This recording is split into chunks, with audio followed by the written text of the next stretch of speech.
बिस्मिल्लाहिर्रहमानिर्रहीम अस्सलाम वालेकुम। आज हम जेनरिक बीएसएन फर्स्ट सेमेस्टर का जो सब्जेक्ट है एनाटॉमी एंड फिजियोलॉजी उसका एक चैप्टर पढ़ेंगे, that is cell, tissues and membrane. ये बहुत ही बड़ा चैप्टर है, इसमें काफ़ी सारी चीज़ें हैं, स्पेशली सेल के हवाले से, सेल ऑर्गेनेल्स के हवाले से, ठीक है। इसके अलावा माइटोसिस मियोसिस के बारे में बताया गया है, कुछ न कुछ मसल्स के टाइप्स के बारे में बताया गया है, न्यूरॉन्स और काफ़ी सारी चीज़ें हैं। तो it's a very important topic और इससे बहुत सारे एमसीक्यूज़ आ सकते हैं पेपर में, क्योंकि आपको बाहर से जस्ट सेल टिश्यू वगैरह नज़र आएगा लेकिन अंदर इसके बहुत सारी चीज़ें हैं, ठीक है। तो इसको इग्नोर नहीं करना है और बिल्कुल अच्छे से अच्छा पढ़ना है, ठीक है। कुछ तो ऐसी चीज़ें हैं जो कि इसमें जितना बताया गया है उतना ही हम डिस्कस करेंगे, ठीक है। लेकिन कुछ चीज़ें ऐसी है जिसका बैकग्राउंड नॉलेज आपको होना बहुत ज़्यादा ज़रूरी है, जैसे कि माइटोसिस है, ठीक है, मियोसिस है। इसके अलावा कुछ सेल ऑर्गेनेल्स है जो कि इसमें ज़्यादा डिस्क्रिप्टिव नहीं है, ज़्यादा तफसील से नहीं है, ठीक है। हम बस उसके कुछ पॉइंट्स लिखे हुए, उस मैं अपनी पूरी कोशिश करूँगा कि मैं आपको पूरा एक्सप्लेन करके बताऊं, लेकिन ज़्यादा एक्सप्लेनेशन की वजह से वीडियो लंबी हो जाएगी, ठीक है। तो हम कोशिश करेंगे, लेकिन मेरा कहने का मकसद ये है कि इसके पहले अगर आपने नहीं पढ़ा तो सेल के chapter first year second year college में आपने पढ़ा होगा वो रिवाइज़ कीजिएगा, ठीक है। इसके अलावा जो माइटोसिस और मियोसिस का प्रोसेस है वो भी पढ़ लीजिएगा। हम कोशिश करेंगे कि उस पर एक अलग वीडियो रिकॉर्ड कर लें सही तरीके से और पूरी डिटेल से एक एक टॉपिक के ऊपर, लेकिन उसमें टाइम लगेगा। इसमें हम थोड़ा सा बस जो इसके अंदर बताया गया है वो डिस्कस करेंगे और आई होप कि आपको समझ भी आ जाएगा, ठीक है। So let's get started. सबसे पहले सेल स्ट्रक्चर एंड फंक्शन आपको डायग्राम वाइज बताया गया है। तो हमें पता है कि सेल का जो स्ट्रक्चर होता है वो अलग अलग होता है, जैसे कि हमें पता है कि प्लांट सेल अलग अलग होता है और एनिमल सेल अलग होता है। इस तरह फंजाई, बैक्टीरिया, फिर सेल के भी कुछ टाइप्स होते हैं, प्रोकैरियोटिक, यूकैरियोटिक, ठीक है। बहुत सारे टाइप्स होते हैं और हर सेल डिफरेंट होता है एक दूसरे से, तो वो हम इसमें डिस्कस करेंगे। लेकिन ओवरऑल जो एक टिपिकल सेल का जब हम स्ट्रक्चर बनाते हैं स्टूडेंट्स को समझाने के लिए, तो वो इसी तरह का होता है जो आपको स्क्रीन पे नज़र आ रहा है, जिसमें न्यूक्लियस होता है, सेल मेम्ब्रेन होता है, सेल वॉल होता है, मुख्तलिफ़ किस्म की चीज़ें होती हैं, ठीक है। तो ये आपको थोड़ा बहुत इससे आइडिया हो चुका होगा। इसमें वो डिटेल नहीं है, बस आपको एक डायग्राम बताया गया है कि सेल असल में होता क्या है, ठीक है। अच्छा जी, आपने नाइन्थ में या फिर फर्स्ट ईयर सेकंड ईयर में पढ़ा होगा सेल थ्योरी के बारे में, कि सेल थ्योरी जो है, जिस तरह हमें पता चला था पहले पहली पहली जो मतलब रिसर्चेज हो रही थी, ठीक है। तो उस टाइम हमें पता चला था कि सेल जो है इंसान की या फिर जितने भी जानदार है उनकी बॉडी पूरी की पूरी सेल से बनती है। बहुत सारे सेल्स आपस में मिलके जो है वो इंसान की बॉडी बनाते हैं, प्लांट्स की बॉडी बनाते हैं, ठीक है। तो इसलिए हमने कहा कि सेल जो है वो स्ट्रक्चरल एंड फंक्शनल यूनिट है। आपको वो डेफिनेशन शायद याद होगी कि cell is the structural and functional unit of a body, ठीक है। मतलब सेल जो है उसकी वजह से बॉडी के मुख्तलिफ़ किस्म के फंक्शंस भी चलते हैं और मुख्तलिफ़ किस्म के जो स्ट्रक्चर्स बनते हैं, जो ऑर्गन्स वगैरह होते हैं, ठीक है, वो भी सेल की वजह से ही होते हैं। अब अगर सेल नहीं होगा तो वो बॉडी नहीं बनेगी, ऑर्गन्स नहीं होंगे, ठीक है, और जो स्ट्रक्चर या फंक्शन वाइज उसका काम होगा वो नहीं होगा। तो इसलिए हम कहते हैं कि सेल जो है वो एक बेसिक यूनिट होता है। फिर जैसे जैसे रिसर्चेज होती गई तो हमें मुख्तलिफ़ किस्म की चीज़ें सामने आ गई कि सेल जो है वो सिर्फ यूनिट नहीं है, बल्कि सेल डिवाइड भी होता है। सेल जो है 1 से 2, 2 से 4, 4 से 8, इस तरीके से डिवाइड होता है, उसकी तादाद बढ़ती है, ठीक है। और सेल के अंदर एक जेनेटिक मटेरियल होता है, एक हेरिडिटी मटेरियल होता है। जब वो एक सेल से दूसरे में ट्रांसफ़र होता है तो अपने कैरेक्टर्स ट्रांसफ़र कर लेता है, जैसे माँ बाप से बच्चों में कैरेक्टर ट्रांसफ़र होते हैं। तो हमें पता चला कि ये सारी चीज़ें भी सेल की वजह से होती हैं, ठीक है।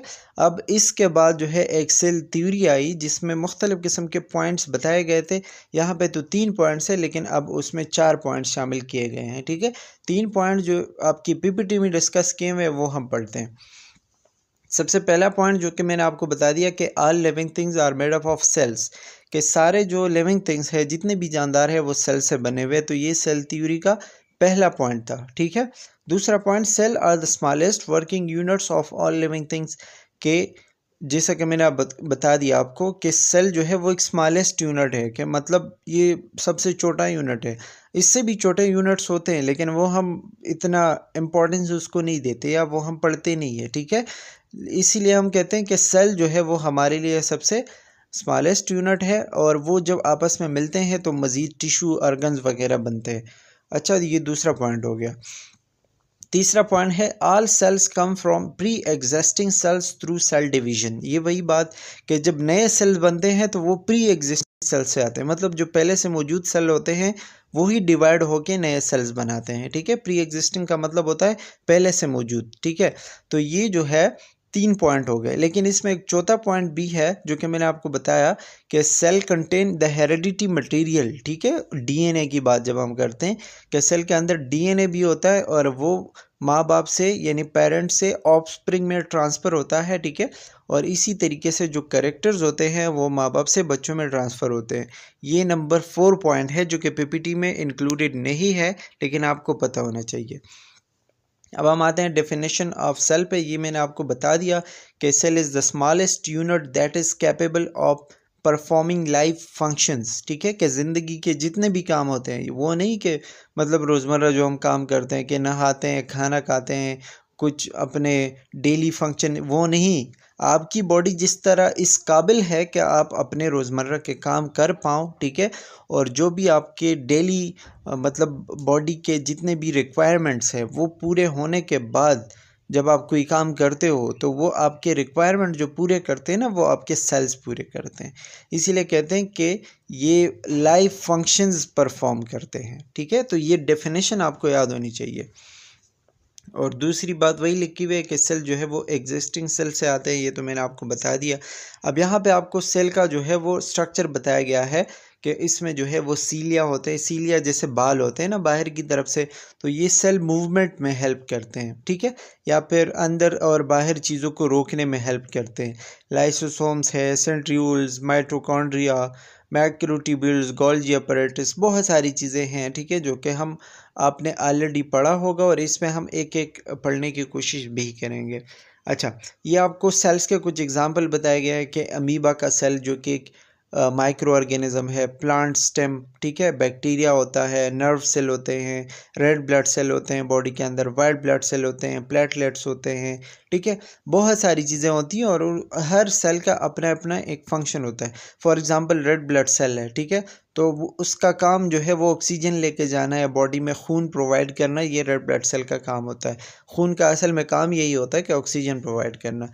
लेकिन वो जो रेड ब्लड सेल है वो वाइट ब्लड सेल्स का काम नहीं कर सकते। जैसे वाइट ब्लड सेल का काम होता है इम्यूनिटी प्रोवाइड करना, ठीक है। तो वो सेल्स अलग अलग होते हैं और ये भी आपको पता होना चाहिए कि अगर किसी चीज़ का नाम सेल है तो वो उसका एक ख़ास फंक्शन भी होगा। ऐसा नहीं है कि सेल है तो वो बॉडी के सारे काम करेंगे।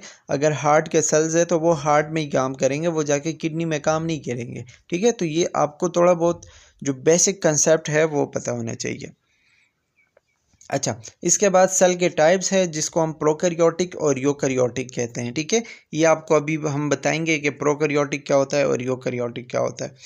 अच्छा जी, प्रोकैरियोटिक जो है, प्रो का मतलब होता है बिफोर, ठीक है, मतलब आगे। जैसे हम कहते हैं ना ये प्रो प्लेयर है, मतलब बहुत आगे का प्लेयर है। लेकिन यहाँ पे प्रो को हम पीछे की तरफ लेके जाते हैं, ठीक है, मतलब यहाँ पे इसका मतलब उल्टा है। प्रोकैरियोटिक का मतलब होगा कि पहले पहले, मतलब जो पिछले ज़माने के जो सेल्स थे, ठीक है, जब पहले पहले सेल डिस्कवर हुआ था और उस टाइम जब हमने मतलब हमारे पास इंस्ट्रूमेंट भी इतने अच्छे नहीं थे कि हमें सेल के बारे में सही से पता चले। तो हमें जो पहले पहले पता चला था कि सेल क्या है, तो उसमें हमने ये देखा था प्रोकैरियोटिक, ठीक है। प्रोकैरियोटिक का मतलब होता है, प्रो का मतलब मैंने आपको बताया था बिफोर, ठीक है, और करियन या करियोटिक का मतलब होता है न्यूक्लियस।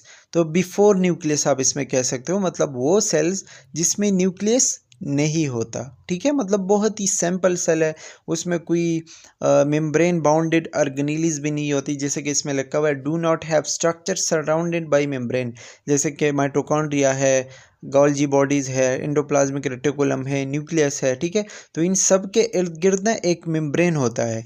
लेकिन जो प्रोकैरियोटिक सेल होता है उसमें ये चीज़ें अक्सर तो होती ही नहीं है, और अगर है तो इतने एडवांस नहीं है जिसके इर्द गिर्द जो है वो मेम्ब्रेन मौजूद हो, ठीक है। इसके अलावा कुछ उनके अंदर इंटरनल स्ट्रक्चर होते हैं, जैसे कुछ न्यूक्लियस की जगह एक खड्डा सा होता है जिसमें एक डीएनए टाइप चीज़ मौजूद होती है, ठीक है। One celled organism bacteria, one sailed जो है मतलब इसके जो एग्जाम्पल दिए गए हैं तो प्रोकैरियोटिक में ज़्यादातर जो है बैक्टीरिया आते हैं कि बैक्टीरिया जो है वो प्रोकैरियोटिक ऑर्गेनिज्म है। प्रोकैरियोटिक मतलब ये कि उनका सेल इतना एडवांस नहीं है, ठीक है। उनके सेल्स में वो मेम्ब्रेन बाउंडेड चीज़ें नहीं है और बहुत ही सिंपल सेल होता है उनका।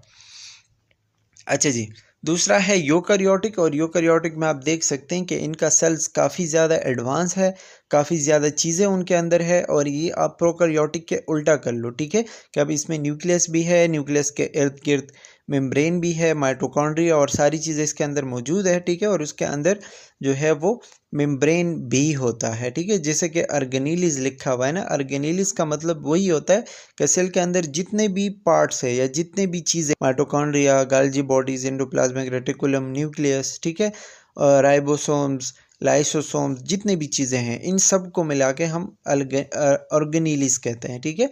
और ये जो है जो ज़्यादातर लिविंग सेल्स होते हैं वो यूकैरियोट होते हैं, ठीक है। I hope it's clear. नीचे आपको प्लांट सेल और एनिमल सेल दोनों का बताया गया है, दिखाया गया है, so you can see that, ठीक है। अच्छा जी, अब आते हैं हम सेल के पार्ट्स पे यानी ऑर्गेनेलिस पे, जो कि हमने अभी पढ़ा है, ठीक है। सबसे पहले सराउंडिंग द सेल, जो सेल के इर्द गिर्द होते हैं, मतलब बिल्कुल सेल के अंदर नहीं होते, सेल के बाहर जैसे एक दीवार होती है, ठीक है, तो वो हम पढ़ेंगे। सबसे पहली चीज़ सेल मेम्ब्रेन। सेल मेम्ब्रेन जो है सबसे पहले तो आपको ये पता होना चाहिए outer membrane of cell that control movement in and out of the cell. लेकिन उससे भी पहले आपको ये पता होना चाहिए कि सेल मेम्ब्रेन जो है वो एनिमल सेल में भी होता है और प्लांट सेल में भी होता है, ठीक है, दोनों में होता है। लेकिन प्लांट सेल में सेल मेम्ब्रेन के बाद सेल वॉल भी होता है, मतलब सेल वॉल सबसे बाहर होता है, फिर उसके अंदर जो है सेल मेम्ब्रेन होता है। लेकिन एनिमल सेल में सेल वॉल नहीं होता और उसमें सिर्फ और सिर्फ सेल मेम्ब्रेन होता है, यानी सबसे लास्ट बाउंड्री जो है एनिमल सेल की वो सेल मेम्ब्रेन है। और प्लांट सेल की सेल वॉल है, सेल वॉल के बाद जो है वो सेल मेम्ब्रेन आता है, ठीक है। अच्छा, सेल मेम्ब्रेन का काम होता है कि जैसे गेट होता है ना, तो चीज़ें अंदर बाहर जाती हैं सेल मेम्ब्रेन के ज़रिए से, और ये डबल लेयर होता है, मतलब इसके 2 लेयर होते हैं, ठीक है। और सेलुलर ट्रैफिक कंट्रोल करता है, जैसे कि मैंने आपको बताया कौन सी चीज़ अंदर जानी चाहिए, कौन सी बाहर जानी चाहिए, ये सेल मेम्ब्रेन चेक करेगा। टाइप ऑफ पुलिस काम करता है, ठीक है। Protein that span through the membrane and allow message of material, वही बात, कुछ प्रोटीन्स आते जाते हैं, कुछ मैसेजेस आते जाते हैं, तो ये सारी चीज़ें जो है वो सेल मेम्ब्रेन की वजह से होती हैं, ठीक है। और आपने इसका एक मॉडल पढ़ा होगा फॉस्फोलिपिड बाइलेयर, ठीक है, जो क्रेग एंड वॉटसन नाम का 2 साइंटिस्ट थे, ठीक है, उन्होंने जो है वो वो डीएनए का पेश किया था। लेकिन फॉस्फोलिपिड बाइलेयर जो है वो भी एक साइंटिस्ट ने पेश, क्रेग या सेंगर के नाम से था, हाँ सेंगर, ठीक है। तो वो आप पढ़ लीजिएगा, उसमें सिर्फ यही 2 लिखा गया है कि सेल मेम्ब्रेन के जो 2 लेयर्स हैं, ठीक है, उसमें लिपिड्स है दोनों तरफ, ठीक है। और लिपिड जो है वो चिकनाई टाइप प्रोड्यूस करती हैं, जिसकी वजह से जो है वो चीज़ें अंदर बाहर आसानी से नहीं जाती, तो सेल का जो स्ट्रक्चर है वो मेंटेन रहता है। फॉस्फोलिपिड बाइलेयर का नाम आपको बस याद होना चाहिए कि ये सेल का जो है वो मॉडल है, सेल मेम्ब्रेन का मॉडल है कि किस तरीके से उसकी शेप बनी हुई है। इस पे हम किसी और दिन डिटेल से बात करेंगे कि फॉस्फोलिपिड बाइलेयर क्या चीज़ है और किस तरीके से काम करता है।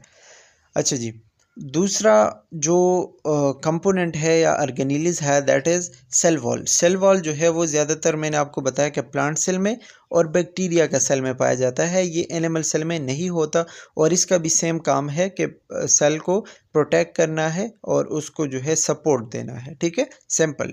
अच्छा जी, अब हम आते हैं इनसाइड द सेल, कि सेल के अंदर जो है क्या क्या चीज़ें होती हैं, सेल के अंदर कौन कौन सी ऑर्गेनेलिस होती है, जिसमें सबसे मेन जो है या जो कंट्रोल सेंटर जिसको हम कहते हैं, ठीक है, वो है न्यूक्लियस, ठीक है। अच्छा, न्यूक्लियस जो है हमें पता है कि जैसे हमारी बॉडी में ब्रेन होता है ना, और ब्रेन एक बॉडी के हर फंक्शन को कंट्रोल करता है, इसी तरह सेल के अंदर जो है वो न्यूक्लियस होता है, और न्यूक्लियस का काम होता है सेल की सारी एक्टिविटीज़ पे नज़र रखना, उनको कंट्रोल करना, ठीक है। ये लिखा हुआ है डायरेक्ट सेल एक्टिविटीज़, मतलब सेल के एक्टिविटीज़ को डायरेक्शन देता है कि किस तरह क्या करना है। Separated from cytoplasm bye nuclear membrane. Cytoplasm जो होता है, ठीक है, ये सेल मेम्ब्रेन और न्यूक्लियस के बीच का जो फासला होता है, ठीक है, उसको हम साइटोप्लाज्म कहते हैं। जैसे कि अगर मैं यहाँ पे आपको दिखाऊं, ठीक है, मैं आपको 1 मिनट दिखाने की कोशिश कर रहा हूँ। ये जो आपको एरिया नज़र आ रहा है, ठीक है, जिसमें आपको न्यूक्लियस है, मतलब ये न्यूक्लियस है, ठीक है, और ये तो खैर पूरा न्यूक्लियस मैं आपको जस्ट सेल का बता रहा हूँ। फॉर एग्जांपल आप समझ लें कि ये न्यूक्लियस है, ठीक है, और न्यूक्लियस और ये बाहर का जो है ये सेल मेम्ब्रेन है, ठीक है। इस बीच में आपको ये जो एरिया नज़र आ रहा है इसको हम कहते हैं साइटोप्लाज्म, ठीक है। अब साइटोप्लाज्म जो होता है ये न्यूक्लियस और उसके बीच में होता है, सेल मेम्ब्रेन के बीच में होता है, ठीक है। तो ये जो है जो न्यूक्लियस होता है इसके इर्द गिर्द भी एक मेम्ब्रेन होता है जिसको हम न्यूक्लियर मेम्ब्रेन कहते हैं। तो ये बाहर के एनवायरनमेंट से न्यूक्लियस को अलग करता है थ्रू न्यूक्लियर मेम्ब्रेन। अच्छा, इसके अंदर जो है जिसे हम कहते हैं ना डीएनए होता है सेल के अंदर, तो वो स्पेशली न्यूक्लियस के अंदर मौजूद होता है और इसका स्पेरिकल शेप होता है, मतलब गोल शेप होता है, ठीक है। Visible when cell is not dividing. और मैंने आपको बताया कि सेल डिवाइड होते हैं ना 1 से 2, 2 से 4, उस टाइम जब ये डिवाइड होते हैं तो ये डिसअपियर हो जाता है, न्यूक्लियस जो है वो डिसअपियर हो जाता है। लेकिन जब सेल डिवाइड नहीं हो रहा होता फिर उस टाइम ये विजिबल होता है, मतलब नज़र आता है, ठीक है। Contains RNA for protein manufacture, और इसके अलावा आरएनए भी इसके अंदर मौजूद होता है और फिर आरएनए से आगे जाके प्रोटीन्स बनते हैं, ठीक है। तो ये सारी चीज़ें यहाँ पे मौजूद होती हैं, जो मोस्ट इंपॉर्टेंट चीज़ें होती हैं वो स्पेशली न्यूक्लियस के अंदर मौजूद होती हैं, ठीक है। अच्छा जी, दूसरा है न्यूक्लियर मेम्ब्रेन। न्यूक्लियर मेम्ब्रेन मतलब नाम से ही पता चलता है कि न्यूक्लियस के इर्द गिर्द जो मेम्ब्रेन होगा उसको हम न्यूक्लियर मेम्ब्रेन कहते हैं। ये भी दो लेयर से बना हुआ होता है, ठीक है, और इसके अंदर भी कुछ ओपनिंग्स होते हैं, मतलब होल्स लाइक स्ट्रक्चर होते हैं, जिसकी वजह से न्यूक्लियस के अंदर और बाहर चीज़ें आ रही और जा रही होती हैं, ठीक है। तो ये जो है न्यूक्लियर मेम्ब्रेन का फंक्शन होता है। Next one is chromosome.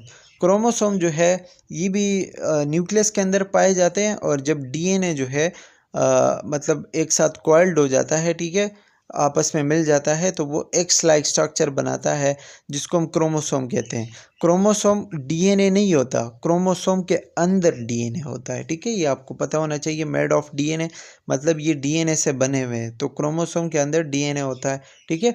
और ये जो है contain instructions for traits and characteristic. वही बात कि इसमें जो है वो कैरेक्टर और बॉडी कैसे बनेगी, इसके बाल कैसे होंगे, इसकी आँखें कैसे होंगी, इसका कद कैसा होगा, ठीक है, ये सारी चीज़ें जो है वो क्रोमोसोम के ऊपर यानी क्रोमोसोम के अंदर जो है वो फिट हो चुकी होती हैं, क्योंकि उसके अंदर डीएनए होता है और डीएनए के ऊपर हमारी बॉडी का पूरा नक्शा मौजूद होता है, ठीक है। तो इसीलिए हम कहते हैं कि जो हेरिडिटी या ट्रेट कैरेक्टरिस्टिक्स होते हैं, ठीक है, वो सब कुछ क्रोमोसोम के अंदर मौजूद होते हैं, usually in the form of chromatin. Chromatin जो है वो हाथ जैसे बनते हैं, जैसे आपको एक पिक्चर में नज़र आ रहा है, ठीक है, तो इस तरीके से आपको नज़र आएगा। और जेनेटिक इन्फॉर्मेशन इसमें होते हैं, ये तो मैंने आपको बता दिया, composed of DNA, thicken for cellular division.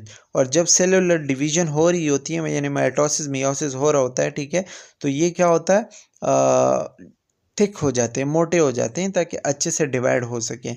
Set number पर स्पीशीज़, और हर स्पीशी में जैसे कि प्लांट्स है या एनिमल्स है या डॉग्स है या ह्यूमंस है, ठीक है, तो हर स्पीशी में यानी हर किस्म के जानदारों में इसकी अलग अलग तादाद होती है।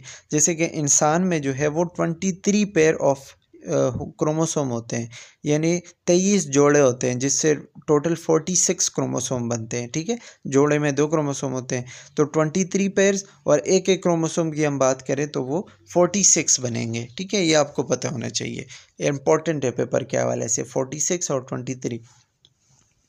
अच्छा, इसके अलावा डीएनए आपने डिटेल से पढ़ा होगा, और ये है भी बहुत डिटेल्ड टॉपिक, ठीक है। यहाँ पे हम इसको पूरा डिटेल से तो नहीं पढ़ सकते, लेकिन कोशिश करेंगे कि जितनी चीज़ें समझनी चाहिए वो समझ आ जाए। और डीएनए पे भी हम इंशाल्लाह एक डिटेल से वीडियो बनाएंगे, एक अलग, उसमें हम मॉडल और ये सारी चीज़ें डिस्कस करेंगे, और डीएनए बनता कैसे है, डीएनए के अंदर चीज़ें कैसे आपस में कंबाइन होती हैं, वो हम उसमें कोशिश करेंगे कि डिस्कस करें और आपको समझ आ जाए। वो एक अलग वीडियो होगी इंशाल्लाह, जो कि हम बोर्ड पे डिस्कस करेंगे। अभी तो हम जस्ट उसके जो ओवरव्यू है वो पढ़ेंगे। डीएनए या इसका फुल फॉर्म डीऑक्सीराइबोन्यूक्लिक एसिड, ठीक है। और मैंने आपको पहले बता दिया कि ये हेरिडिटी मटेरियल होता है, मतलब ये जो माँ बाप से बच्चों में चीज़ें ट्रांसफ़र होती है वो डीएनए की वजह से होती है, ठीक है। Nearly every cell in a person's body has the same DNA. और तकरीबन बॉडी में जितने भी सेल है, एक इंसान की बॉडी के जितने भी सेल होते हैं अबाउट 30 ट्रिलियन के ऊपर होते हैं, इतने ज़्यादा सेल होते हैं, ठीक है। तो कुछ हर सेल के अंदर तकरीबन एक जैसा डीएनए हो, थोड़ा बहुत उसमें डिफरेंस होता है, एक जीन्स में, दो जीन्स में, ठीक है, क्योंकि ऑर्गन्स के हवाले से या फिर हर कैरेक्टर के हिसाब से फिर जीन्स थोड़े बहुत चेंज होते रहते हैं। लेकिन जो 99% डीएनए होता है, ठीक है, वो तकरीबन सेम होता है। अच्छा, DNA is located in the nucleus, वही बात के न्यूक्लियस के अंदर मौजूद होता है, ये तो मैंने आपको पहले बता दिया। और इसलिए हम इसको न्यूक्लियर डीएनए कहते हैं, मतलब जो डीएनए न्यूक्लियस के अंदर मौजूद होता है उसको हम न्यूक्लियस के अंदर यानी न्यूक्लियर डीएनए कहते हैं। लेकिन डीएनए कुछ माइटोकॉन्ड्रिया के अंदर भी मौजूद होता है, जिसको हम माइटोकॉन्ड्रियल डीएनए कहते हैं, ठीक है। तो सवाल पूछ सकते हैं पेपर में कि डीएनए सिर्फ न्यूक्लियस में होता है या कहीं और भी होता है, ठीक है। तो न्यूक्लियस में भी होता है और माइटोकॉन्ड्रिया के अंदर भी होता है। इससे जो है वो फिर हिस्ट्री में बात चली जाती है कि माइटोकॉन्ड्रिया कभी एक अलग सेल हुआ करता था, लेकिन जब इसके लिए माहौल फेवरेबल नहीं था, सही नहीं था, ठीक है, तो इसने अपने आप को एक दूसरे सेल के अंदर जम कर लिया, ठीक है, मतलब उसके अंदर चला गया और उसका एक हिस्सा बन गया। तो उसका जो अपना डीएनए था वो तो इसके अंदर मौजूद है ही, इसीलिए जो है सेल के अंदर दो डीएनए हमें मिलते हैं, एक न्यूक्लियस के अंदर और एक माइटोकॉन्ड्रिया के अंदर है। लेकिन माइटोकॉन्ड्रिया के अंदर वो कभी जब पहले माइटोकॉन्ड्रिया अलग सेल हुआ करता था तो उसके अंदर अपना डीएनए होता था, ठीक है। तो इसीलिए जो है वो जब इस सेल के अंदर आ गए तो फिर उसके अंदर दो डीएनए हो गए, ठीक है। ये थोड़ी बहुत उसकी हिस्ट्री है। आई होप इट्स के इतना डिटेल में आपको नहीं जाना चाहिए, मैं आपको समझाने के लिए कह रहा हूँ, लेकिन सिंपल आपको माइटोकॉन्ड्रियल और न्यूक्लियर डीएनए के बारे में पता होना चाहिए। अच्छा, ये आपको वैसे डायग्राम में जो है डीएनए का स्ट्रक्चर बताया गया है कि एक स्पेरिकल शेप होता है, स्पेरिकल मतलब एक गोल शेप होता है, ठीक है। जैसे सीढ़ी होती है ना, नीचे से ऊपर की तरफ गोल गोल जा रही होती है, उसी तरह की है, ठीक है। और इसमें फिर कुछ यूनिट्स होते हैं, एडेनिन, थाइमिन, साइटोसिन, ग्वानिन, ठीक है, और यूरासिल वगैरह होते हैं। ये हम किसी और दिन डिस्कस करेंगे। अच्छा, ये आपको वही बताया गया है कि डीएनए के अंदर जो है मुख्तलिफ़ किस्म के कोड्स होते हैं और उन कोड्स को फिर हम 4 केमिकल बेसिस में डिवाइड करते हैं, जैसे एडेनिन जो कि ए से हम डिनोट करते हैं, ग्वानिन जी से डिनोट करते हैं, साइटोसिन सी से और थाइमिन टी से डिनोट करते हैं, ठीक है। अच्छा, फिर ये चारों जो है एक दूसरे के साथ बाइंड होते हैं। अगर इनमें कोई भी एक दूसरे के साथ बाइंड नहीं हुआ, गलत बाइंड हुआ, जैसे एडेनिन और थाइमिन ए और टी जो है आपस में बाइंड होंगे, अगर ए सी के साथ बाइंड हो गया तो मसला होगा, ठीक है, कोई ना कोई एबनॉर्मेलिटी होगी जाके बच्चे में। या फिर साइटोसिन और ग्वानिन सी और जी ये आपस में कनेक्ट होंगे, ठीक है, जैसे कि इस वाले पिक्चर में आप देख सकते हैं ऊपर, ठीक है।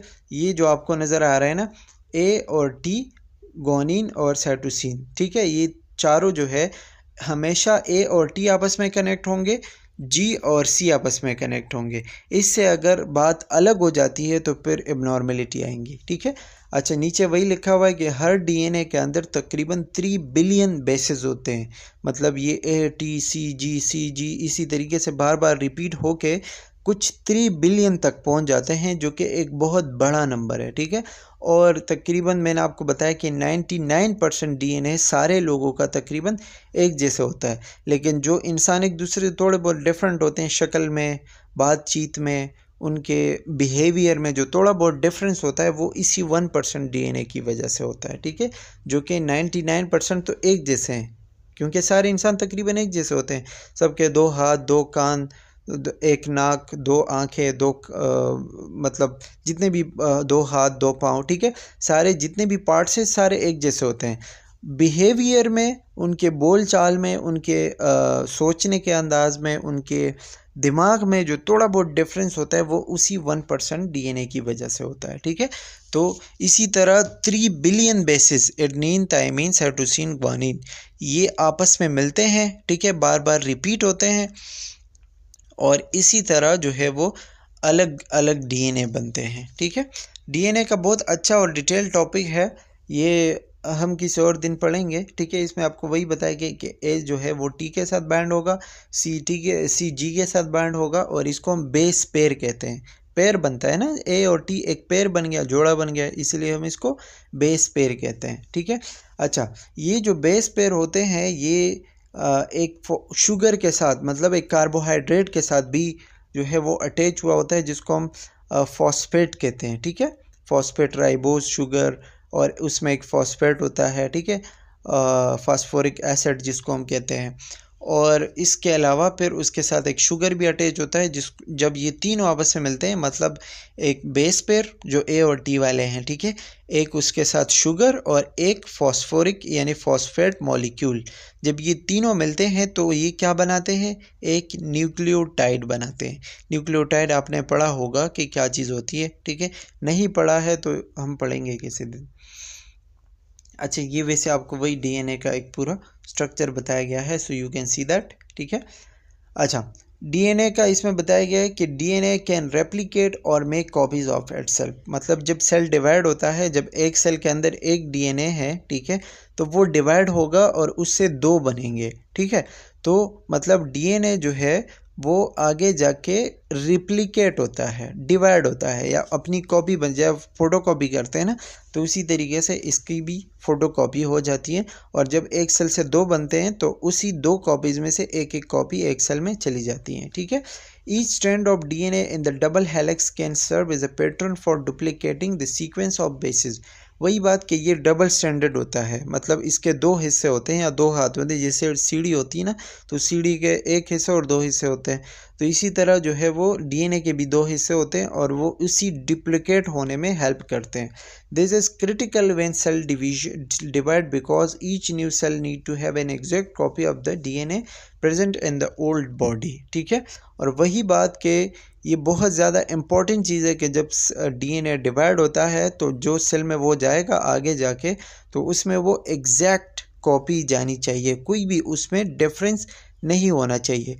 डिफरेंस उसमें होता है जब वो आगे जाके मियोसिस के स्टेजेस से गुजरता है, तो थोड़ा बहुत फिर उसमें डिफरेंस हो जाता है, लेकिन जब इसकी कॉपी बनती है तो कॉपी बनते वक्त इसमें कोई भी डिफरेंस नहीं होता, डिफरेंस इसमें आगे आएगा। ठीक है, जब वो बच्चे माँ बाप से थोड़े बहुत उनमें डिफरेंस होता है तो वो इसी डीएनए में चेंजेस की वजह से होता है। अच्छा जी, अब हम आते हैं साइटोप्लाज्म पे, और साइटोप्लाज्म का मैंने आपको बताया कि न्यूक्लियस और सेल मेम्ब्रेन के बीच का जो एरिया होता है उसको हम साइटोप्लाज्म कहते हैं। ये जेल लाइक होता है, मतलब जिस तरह एक पानी के जैसा होता है। ठीक है, और इसमें आपको सेल मेम्ब्रेन नज़र आएगा क्योंकि इसके इर्द गिर्द सेल मेम्ब्रेन होता है, और कुछ हेरिडिटी मटीरियल यानी आरएनए और डीएनए वगैरह भी इसके अंदर थोड़ा बहुत होता है। ठीक है, next one is endoplasmic reticulum. Endoplasmic reticulum जो है ये एक गाड़ी का काम करता है। ठीक है, मतलब ये जो है पूरे सेल के इर्द गिर्द घूमता रहता है, और इससे जो है वो ये स्पेशली न्यूक्लियस के साथ अटैच होता है। ठीक है, और न्यूक्लियस से जो भी चीज़ें बाहर आती हैं तो वो स्पेशली एंडोप्लाज्मिक रेटिकुलम में आती हैं। ठीक है, एंडोप्लाज्मिक रेटिकुलम फिर आगे जाके उसको गाड़ी के जैसे, मतलब जैसे गाड़ी एक चीज़ एक जगह से दूसरी जगह लेके जाता है। ठीक है, तो उसी तरीके से जो है वो चीज़ों को ट्रांसफ़र करती हैं। इसके दो टाइप्स होते हैं, स्मूथ एंडोप्लाज्मिक रेटिकुलम जो कि स्मूथ होता है, मतलब उसके ऊपर ये जो आपको मैं आपको दिखाता हूँ, एक मिनट, ये यहाँ पे आप देख सकते हैं, यहाँ पे आपको इसके ऊपर ये जो दाग धब्बे नज़र आते हैं, ये रफ़ होता है, रफ़ एंडोप्लाज्मिक। रफ़ का मतलब होता है कि इसके ऊपर जो है आपको इस तरह राइबोसोम मिले हुए नज़र आएंगे। ठीक है, ये जो आपको दाने से नज़र आते हैं ना, ये राइबोसोम है। तो राइबोसोम जिस एंडोप्लाज्मिक रेटिकुलम पे होंगे उसको हम कहते हैं रफ़ एंडोप्लाज्मिक रेटिकुलम, और जिस एंडोप्लाज्मिक रेटिकुलम पे, जैसे कि ये आप देख सकते हैं यहाँ पे नहीं है, ठीक है, उसको हम कहते हैं स्मूथ एंडोप्लाज्मिक रेटिकुलम। ठीक है, तो जिस पे राइबोसोम नहीं है उसको हम कहते हैं स्मूथ, और जिस पे है उसको हम कहते हैं रफ़। ठीक है, रफ़ एंडोप्लाज्मिक रेटिकुलम और स्मूथ एंडोप्लाज्मिक रेटिकुलम। ठीक है, अच्छा, store separate and serve as a cell transport. वही बात कि ये जो है सेल में एक ट्रांसपोर्ट का काम करता है, कि चीज़ें जब न्यूक्लियस से निकलती है उसको सेल्स तक पहुंचाना। ठीक है, पूरे सेल में उसको ट्रांसपोर्ट कराना, ये किसका काम होता है, ये होता है एंडोप्लाज्मिक रेटिकुलम का काम, ठीक है। इसके बाद है न्यूक्लियस। न्यूक्लियस जो है each cell contain thousand of nucleus नहीं, राइबोसोम्स। राइबोसोम जो है, ठीक है, राइबोसोम सेल में हज़ारों राइबोसोम होते हैं और ये राइबोसोम जब आपस में मिलते हैं, ठीक है, मतलब इनकी जो कोडिंग होती है, ठीक है, आरएनए के ज़रिए से ये बनते हैं, आपस में मिल जाते हैं, ठीक है, तो वो आगे जाके प्रोटीन बनाते हैं। तो जो प्रोटीन बनते हैं वो किस चीज़ से बनते हैं? राइबोसोम्स के ज़रिए से बनते हैं, ठीक है। Found on ribosomes and floating through the cell, मतलब सेल में जैसे एक चीज़ पानी के ऊपर तैरते रहते हैं ना, इसी तरीके से जो है वो ये सेल के अंदर होते हैं। कंपोज 25% ऑफ सेल्स मास। अगर सेल जो है हम 4 हिस्सों में डिवाइड करें तो एक हिस्सा उसमें से राइबोसोम का निकल आएगा। 25% हिस्सा जो है सेल में राइबोसोम का होता है। Stationary type embedded in rough endoplasmic reticulum. इसके भी 2 टाइप होते हैं। स्टेशनरी मतलब जो एक जगह पे रुके हुए हैं, ठीक है, तो जो रुके हुए हैं वो एंडोप्लाज्मिक रेटिकुलम के ऊपर, जो मैंने आपको अभी बताया कि रफ एंडोप्लाज्मिक रेटिकुलम के ऊपर राइबोसोम्स अटैच है, ठीक है, तो वो मूव नहीं करते, वो एक ही जगह पे रुके हुए होते हैं, इसीलिए उसको स्टेशनरी टाइप कहते हैं। और दूसरे होते हैं मोबाइल टाइप, मतलब मूवमेंट करते हैं, ठीक है, गर्दिश करते हैं, तो वो जो है वो साइटोप्लाज्म के अंदर मौजूद होते हैं और वो प्रोटीन्स बनाने में हेल्प करते हैं, इसलिए वो जो है मोबाइल टाइप होते हैं। अच्छा जी, next one is mitochondria, the most famous organelle of the cell, ठीक है। माइटोकॉन्ड्रिया आपने पढ़ा होगा बचपन में कि इसको power of the cell भी कहते हैं। क्यों कहते हैं? क्योंकि ये जो है एटीपी बनाता है, मतलब एनर्जी बनाता है। जिस तरह हमारे पास पैसे होते हैं ना, तो पैसे सब होता है, इसी तरह जब सेल के पास माइटोकॉन्ड्रिया होगा तो माइटोकॉन्ड्रिया क्या करता है? एटीपी बनाता है, और एटीपी सेल के लिए पैसे के जैसा है, ठीक है, मतलब जब एटीपी होगा तो एनर्जी होगी, ठीक है, तो इसीलिए जो है इसको कहते हैं power of the cell, क्योंकि एटीपी जो है वो माइटोकॉन्ड्रिया से बनता है। अच्छा, इसमें वही लिखा हुआ है कि produces energy through chemical reaction. Chemical reaction photosynthesis और रिस्पायरेशन आपने पढ़ा होगा, ठीक है, ये सारी चीज़ें जो है वो माइटोकॉन्ड्रिया और सेल के अंदर होती हैं। ये इसका जो हिस्सा होता है ना, मतलब इसके हिस्से का जो काम होता है, तो इसके हिस्से का यही काम है कि फोटोसिंथेसिस और रिस्पायरेशन को यूज़ करके क्या करना है? एटीपी बनाना है, ठीक है। अब एटीपी जो है ये किस तरह बनाता है? फैट्स और कार्बोहाइड्रेट्स की तोड़ फोड़ करके उससे एटीपी बनाता है।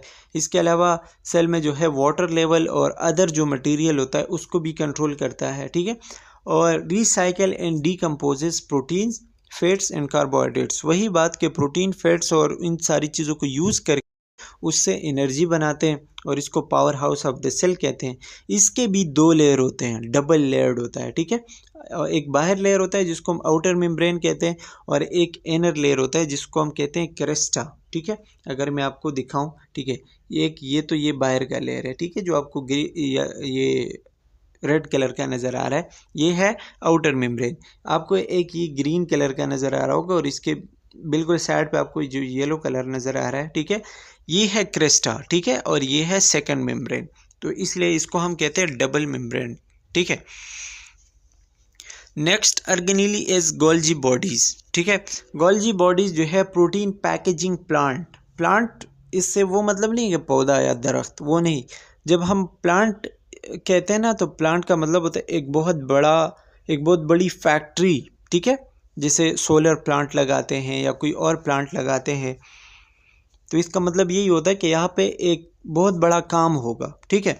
तो यहाँ पे जो प्लांट है ये प्रोटीन पैकेजिंग प्लांट है, मतलब यहाँ पे जो प्रोटीन्स न्यूक्लियस और एंडोप्लाज्मिक रेटिकुलम के ज़रिए बनते हैं, राइबोसोम्स जो बनाते हैं, ठीक है, वो प्रोटीन्स अब पैक होंगे वो बॉडी के हर पार्ट में जाएंगे जहाँ जहाँ पे उसकी ज़रूरत है, ठीक है। अब ये प्रोटीन पैक करना और उसको बॉडी के मुख्तलिफ़ किस्म के पार्ट्स तक पहुँचाना, ये किसका काम होता है? ये गोल्जी बॉडी का काम होता है, इसलिए इसको कहते हैं प्रोटीन पैकेजिंग प्लांट, ठीक है। Move material within the cell के अंदर अगर प्रोटीन की कोई ज़रूरत है तो वहाँ भी प्रोवाइड करेंगे, सेल के बाहर ज़रूरत है तो वहाँ भी प्रोवाइड करेंगे, ठीक है। और इसके भी मुख्तलिफ़ किस्म के लेयर्स होते हैं, जैसे कि आपको ये नज़र आ रहा है, ठीक है, ये आपको जो थोड़ा सा डार्क रेड कलर का नज़र आ रहा है, इट इज़ ये जो पिंक कलर का जो है इट इज़ गोल्जी बॉडीज़। अच्छा, next one is lysosome. Lysosome is also called suicide sex. ठीक है, सुसाइड सेक का मतलब होगा कि सेल को ख़राब कर देने वाला, लेकिन सेल ख़राब नहीं होगा इसकी वजह से. सेल कब ख़राब होगा? जब उसका काम पूरा हो जाएगा, उसका टाइम पूरा हो. जैसे एक बंदे का टाइम पूरा, उम्र पूरी हो जाती है तो वो मर जाता है. ठीक है, इसी तरह जब सेल का टाइम पूरा हो जाता है, वो ख़राब हो जाता है, तो ये जो लाइसोसोम्स होते हैं ये बर्स्ट हो जाते हैं. इसके अंदर कुछ केमिकल होते हैं, ये बर्स्ट हो जाते हैं. ठीक है, रिलीज़ हो जाते हैं और उसकी वजह से सेल जो है वो सुसाइड कर लेता है, मतलब वो खुद ब खुद मर जाता है. ठीक है, अच्छा, इसलिए इसको कहते हैं डाइजेस्टिव प्लांट. मतलब ये सेल्स को डाइजेस्ट कर लेता है, खा लेता है, हज़म कर लेता है. ठीक है, for protein, fats and carbohydrate. वही बात, transport undigested material to cell membrane for removal. Cell के अंदर अगर कोई अनडाइजेस्टेड चीज़ें हैं जो कि कचरा है, ठीक है, उसको सेल के बाहर पहुंचाना, ये लाइसोसोम का काम है. Cell breaks down if lysosome explodes.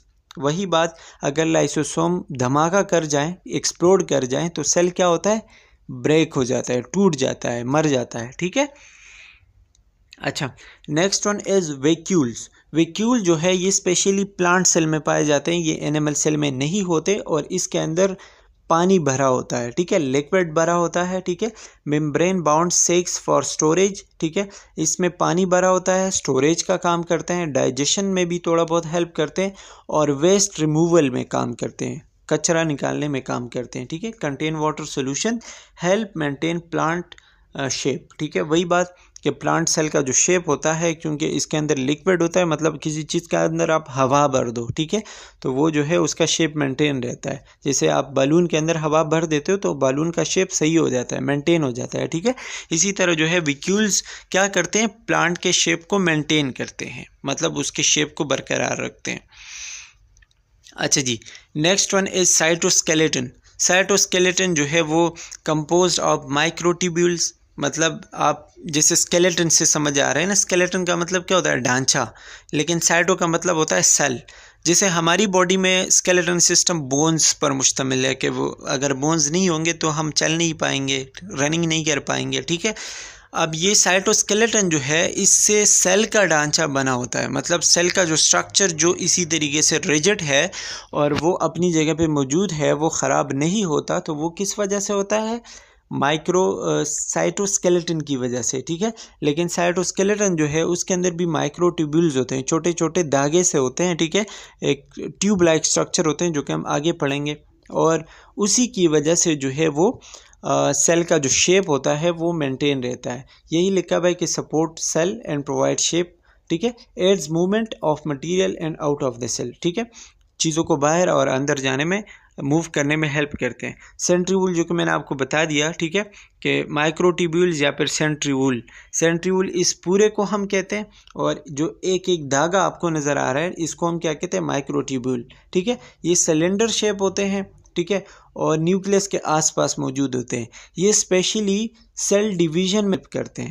ठीक है, सेल डिवीज़न जो होते हैं, जब सेल डिवीज़न होती है तो उसमें सेल 1 से 2 में डिवाइड होता है, तो उसी में ये जो सेंट्रीवूल्स होते हैं ये चीज़ों को अलग अलग करते हैं, एक पोल में और दूसरे पोल में लेके जाते हैं ताकि वो तकसीम बराबर हो. ठीक है, और सेल आसानी के साथ डिवाइड हो.